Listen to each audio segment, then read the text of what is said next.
Account to account पैसे transfer करताना 1 तासाचा कूलिंग ऑफ पिरियड लागू शकतो, ज्यामुळे तुमचे ऑनलाईन व्यवहार पूर्णपणे बदलणार आहेत. कसं ते सांगते, मात्र त्याआधी थोडक्यातला नक्की फॉलो करा, कारण अशा प्रकारचे अपडेट्स आम्ही तुम्हाला नेहमीच देत असतो. रिझर्व्ह बँक ऑफ इंडियाने म्हणजेच आरबीआयने ऑनलाईन फसवणुकीला लगाम घालण्यासाठी आता नवीन प्रस्ताव मांडला आहे. या नियमानुसार जर तुम्ही कोणाला 10,000 रुपयांपेक्षा जास्त रक्कम पाठवली तर ती समोरच्या व्यक्तीला लगेच मिळणार नाही. यासाठी 1 तासाचा अनिवार्य टाइम लॅग ठेवला जाईल, जेणेकरून एखादा चुकीचा किंवा संशयास्पद व्यवहार झाल्यास तो वेळेत थांबवता येईल. विशेषतः नवीन व्यक्तीला पैसे पाठवताना हा नियम लागू होऊ शकतो.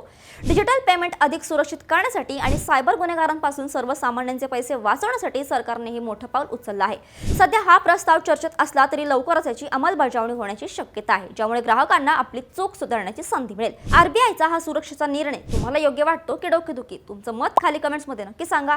10,000 पेक्षा जास्त रक्कम पाठवणाऱ्या तुमच्या मित्रमैत्रिणींना आणि नातेवाईकांना ही रील आत्ताच शेअर करा आणि अशाच घडामोडींसाठी थोडक्यातला फॉलो आणि सबस्क्राईब करायला विसरू नका. बातमी म्हणजे थोडक्यात.